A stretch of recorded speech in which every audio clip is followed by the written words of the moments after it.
Olá a todos, voltamos hoje com mais uma aula de Direito Civil, Direito das Sucessões. Hoje o tema da nossa aula são os testamentos, os tipos de testamento, a forma, a classificação. Então siga comigo, material em mão, código em mão e vamos juntos. Para começar, precisamos entender o que é o testamento, como um conceito. O conceito básico seria testamento. O Código Civil de 1916, ele trazia um conceito do que era testamento, mas com viés patrimonial. Eu vou ler aqui para vocês terem uma ideia. 1626 do Código Civil de 1916. Considera-se testamento o ato revogável pelo qual alguém, de conformidade com a lei, dispõe, no todo ou em parte, do seu patrimônio para depois da sua morte. Então, o Código Civil de 16 ele tinha um viés patrimonial. Contudo, com a evolução da doutrina, com a evolução do testamento, do entendimento que é testamento, a gente sabe que o testamento ele pode ser utilizado para questões extrapatrimoniais também. O Código Civil de 2002, ele não conceitua, então ficando a cargo da doutrina esse conceito do que seria o testamento. Apesar de a gente saber o que é testamento, a grande maioria da população, o brasileiro médio, como cita a doutrina, ele não tem o hábito de se utilizar de testamentos. Temos outros países onde o testamento é muito comum, é muito utilizado, como nos Estados Unidos, mas no Brasil não há essa cultura de se fazer testamentos, apesar de eles serem muito utilizados. Dentro da doutrina, a gente tem um conceito, vou trazer um conceito para vocês do Zeno Veloso, que ele coloca que o testamento é um negócio jurídico principalmente patrimonial, então ele deixa de ser exclusivamente, se torna principalmente patrimonial. Um ato de última vontade em que o testador faz disposição de seus bens, corpóreos ou não, para após a sua morte. Então, o testamento é um ato sucessório, um exercício aí da autonomia privada dentro do direito civil. Okay? E a gente tem aí a possibilidade, alguns tipos de testamentos que não são testamento, que são testamentos de cunho até extra patrimonial. Quais seriam esses tipos de testamento? Então a gente teria 3 tipos de testamento: o testamento ético, o testamento afetivo e o testamento genético. Vamos entender esses 3 aí. Então, com relação a esses testamentos de caráter extra patrimonial, aí a gente usa uma classificação até do professor Tartucci, que também é utilizado por outros autores. Nós temos de caráter extrapatrimonial o testamento ético. O testamento ético é um testamento onde o testador ele dispõe comportamentos que devem ser observados pelos filhos, pelos familiares, lições de vida.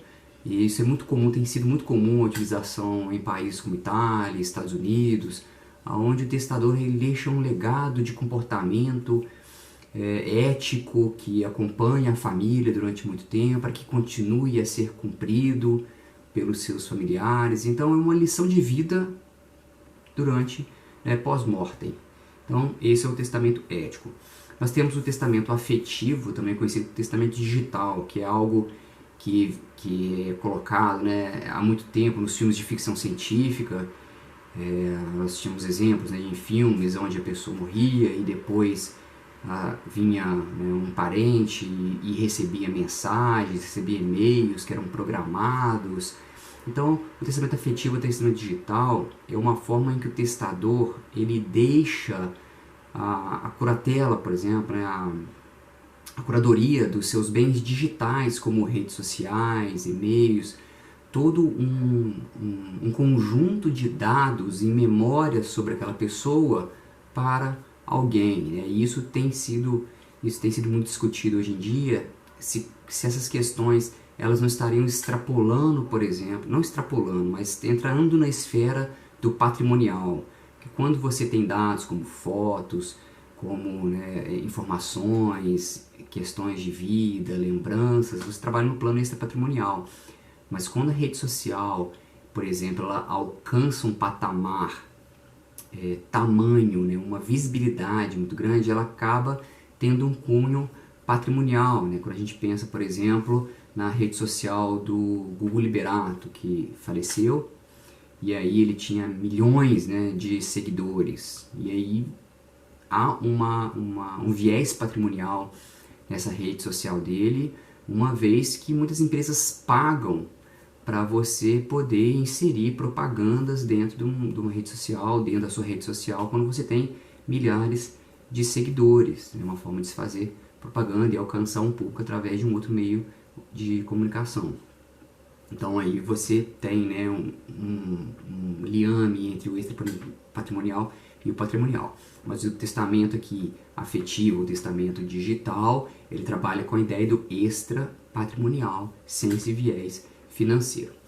E o terceiro testamento, que seria o testamento genético. O testamento genético, aí há um destino na utilização de sêmen, né, de gametas, de embriões, para gerações futuras. Então, eu e a minha esposa, nós já estamos velhos, nós temos embriões congelados, não temos mais condição de ter filhos, mas temos embriões congelados. Então eu faço um testamento, olha, o que vai ser feito desses embriões?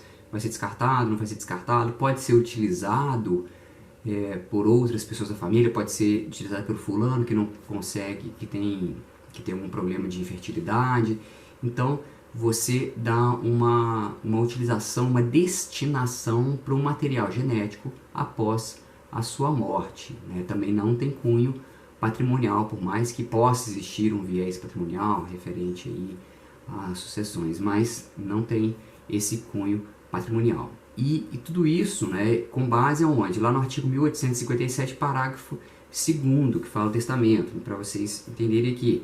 São válidas as disposições testamentárias de caráter não patrimonial, ainda que o testador somente a ela se tenha limitado. Né? E aí a gente tem como exemplo, né, de cunho não patrimonial, reconhecimento de filhos, que é uma das grandes possibilidades.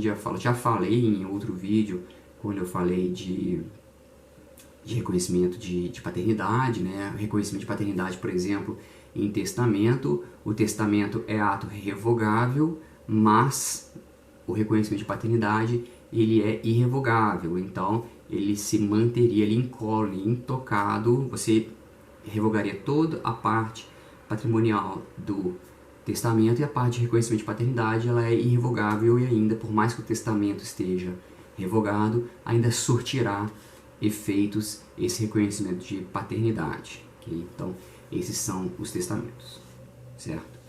Limites dos testamentos. Qual é o limite do testamento? Então, a gente tem lá no artigo 1857, a legítima dos herdeiros necessários não poderá ser incluída no testamento. Então, havendo herdeiros necessários, o testador só poderá dispor de metade da herança. Então, quais são os limites do testador? Limites patrimoniais.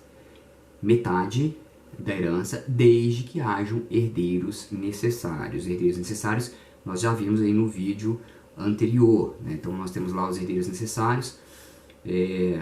Nós temos descendentes, ascendentes e o cônjuge ou companheira, e os colaterais. Né? E aí a gente tem uma diferenciação em relação aos colaterais que está lá no outro vídeo. É bom sempre lembrar, ok? Havendo então herdeiros necessários, estão tendo filhos, né? Ou havendo esposa, cônjuge ou companheiro, lembrando daquela equiparação do STF dentro do direito de sucessões do cônjuge e do companheiro da companheira, só pode dispor de metade da herança, ou seja, metade é dos necessários, né? A outra metade, essa metade ela pode ser disposta em testamento, ok? Não havendo herdeiros necessários, pode dispor de toda a fortuna, de toda a herança em prol de uma pessoa só.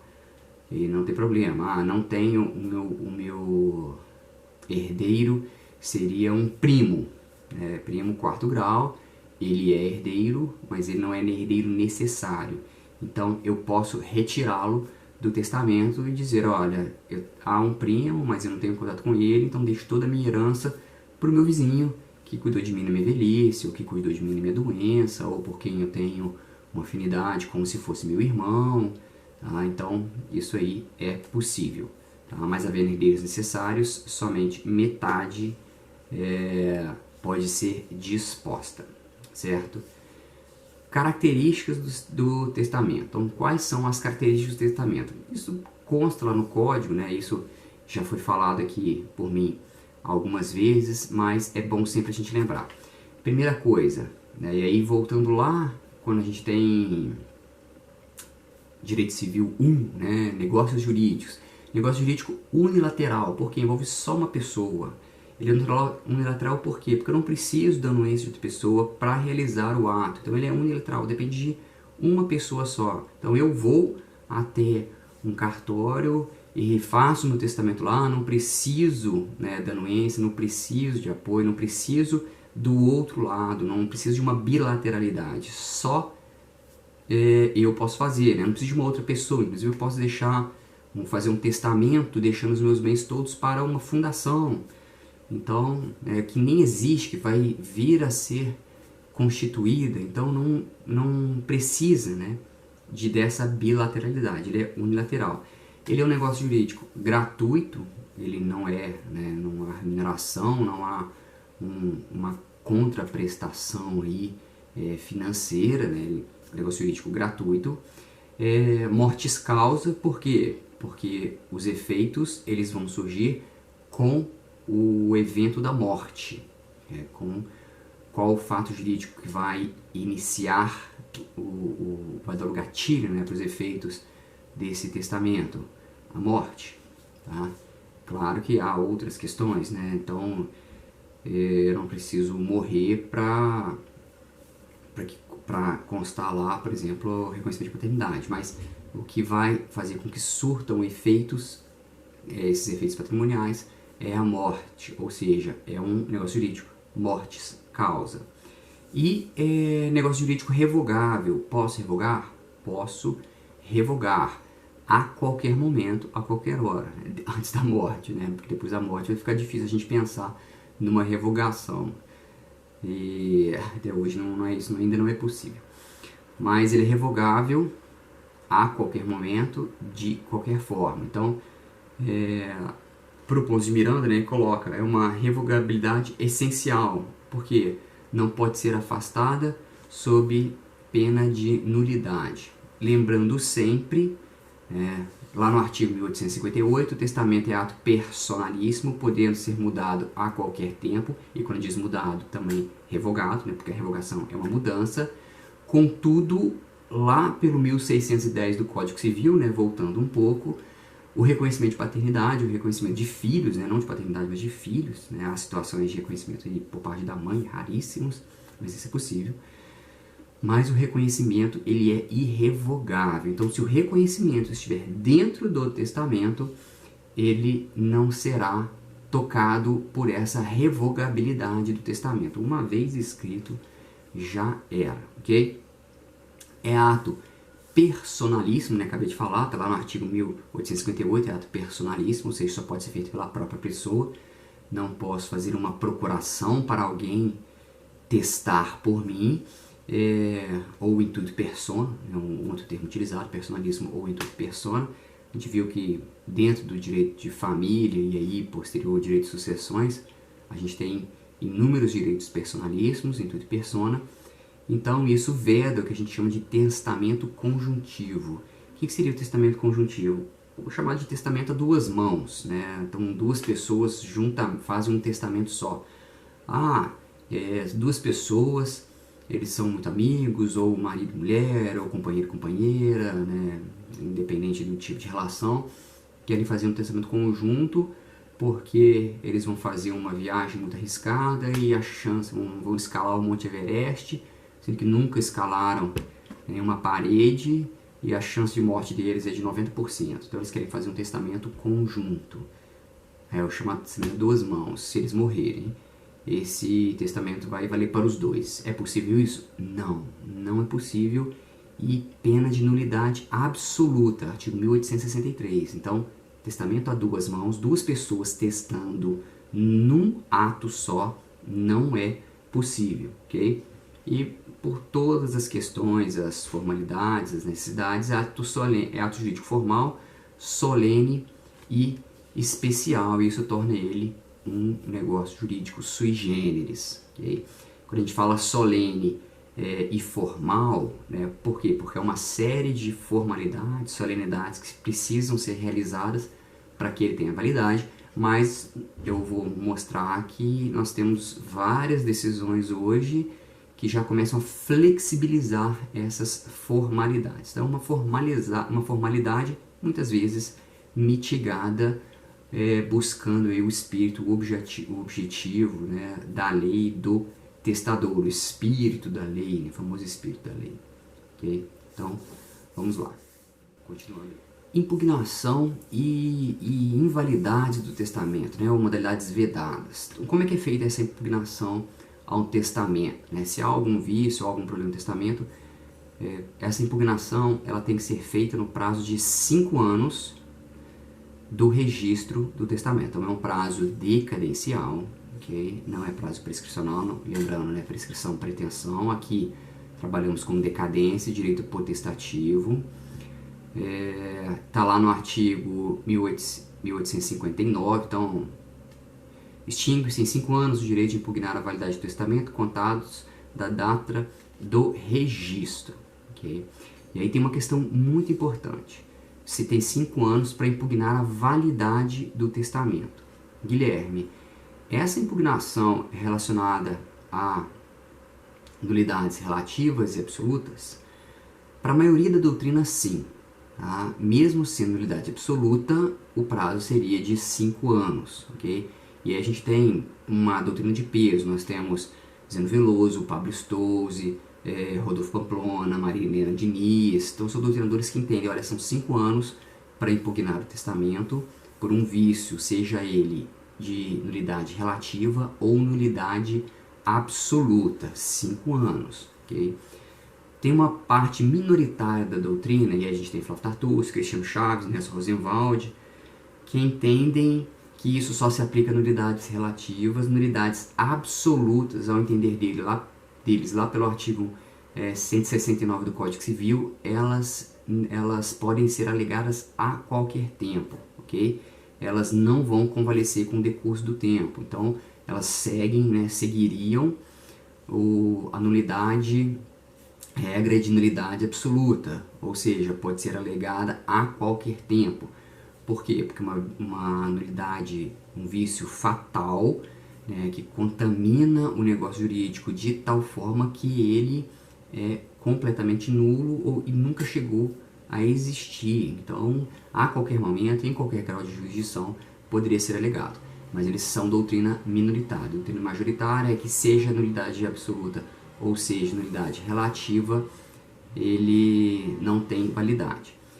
E aí, como modalidades vedadas, a gente tem lá do artigo 1863, ok? Chamado, né, de nulidade absoluta virtual. Por que nulidade absoluta virtual? Porque ele não diz que é nulo. Você tem que fazer aí uma interpretação sistemática do artigo 1863 com o artigo 163. Então, vamos entender aqui. O que diz o 1863? Ele não diz que é nulo. Ele diz, é proibido o testamento conjuntivo, seja simultâneo, recíproco ou correspectivo. Ele diz que é proibido. E aí, quando você vai lá no artigo 166, que fala que é nulo o negócio jurídico, lá no inciso 7 ele diz, a lei taxativamente por declarar nulo, o que não é o caso, ou proibir a prática sem combinar sanção. Então, lá no 1863, quando diz que é proibido o testamento e não fala sobre pena de nulidade, né, então a proibição sem sanção deve ser entendida como nulidade absoluta, de acordo com o artigo 166, inciso 7. Okay? Então, por isso que a gente chama de nulidade absoluta virtual. Por quê? Porque ela não é expressa, ela é implícita, né? Na verdade, ela depende de uma interpretação sistemática do artigo 1863 com 166, inciso 7. E aí, quando ele fala de testamento conjuntivo, o testamento conjuntivo, que é o testamento feito a duas mãos, que é feito por duas pessoas, ele é gênero. Né? Do testamento conjuntivo, nós temos espécies. Okay? Então, lembrando, o testamento conjuntivo é gênero do testamento realizado a duas mãos, é um testamento realizado, né, por duas ou mais pessoas num mesmo testamento, o que é vedado pelo caráter personalíssimo, pelo caráter intuito persona do testamento. Então, nesse gênero nós temos espécie, testamento simultâneo, restrito, recíproco e testamento correspectivo. Então, vamos entender cada um deles. Vamos lá.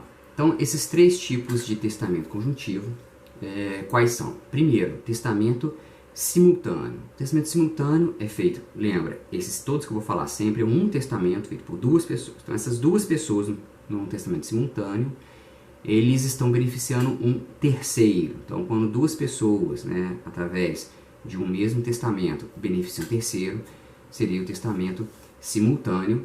Lembrando, todos esses que eu vou falar são proibidos. Testamento recíproco. Testamento recíproco, então, duas pessoas no mesmo testamento, elas se beneficiam uma à outra, ok? E o testamento correspectivo é o contrário, há uma restrição simultânea. Então, enquanto no anterior, no recíproco, há benefícios, o outro há restrições. Então, esse está beneficiando um ao outro e no outro está restringindo um ao outro. Os três modalidades, espécies, né, são proibidas, porque a lei diz que são proibidas.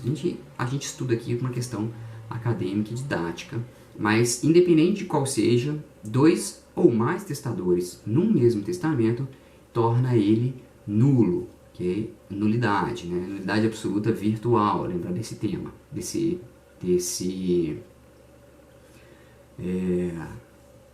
termo, tá? Nulidade absoluta virtual. E aí, há uma questão que se levanta, Guilherme.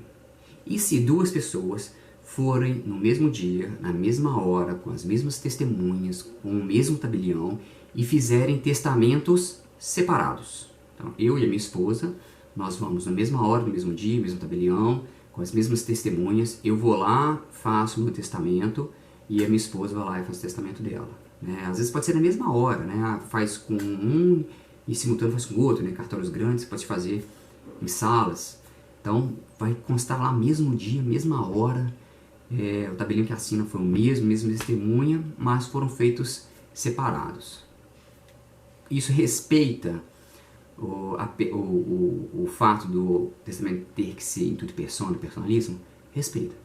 Então, o entendimento da doutrina é que, nesses casos, quando são separados, mesmo que simultâneos com relação ao tempo, eles seriam perfeitamente aceitáveis, porque estaria respeitando aí todos os requisitos e a vontade do testador. Então a gente tem aí que apoiam Zelo Veloso, Gustavo Tapedino, Pablo Stozzi, Rodrigo Pamplona, Cristiano Chaves, Nelson Rosenwald, Tartucci. Então a doutrina contemporânea em peso aí, ela entende pela citação. E os nossos tribunais superiores? Nós temos uma decisão do STJ aceitando e entendendo, né, que ali foi respeitado o espírito do testamento objetivo, né, o espírito do testador, né, uma decisão de 2000, vou colocar para vocês depois, e uma decisão do STF, né, uma decisão de 94, uma decisão bem antiga, mas que já demonstra também que houve uma aceitação por parte do Tribunal Superior, apesar de ter muito tempo, né, não temos muitos casos para se chegar sempre ao STF, mas é um precedente aí que existe, né? Não chega a ser uma jurisprudência, mas é um julgado que já demonstra aí uma citação por parte dos tribunais superiores. Okay? Eu encerro aqui nosso vídeo de hoje, nossa aula de hoje. No nosso próximo vídeo a gente finaliza essas partes importantes das sucessões com as formas de testamento e as cláusulas restritivas de testamento. Encerramos aí esse apanhado do mais importante do que temos de sucessão. Então, na segunda parte, eu espero vocês, nos acompanhem e curta os nossos vídeos. Um abraço, até a próxima.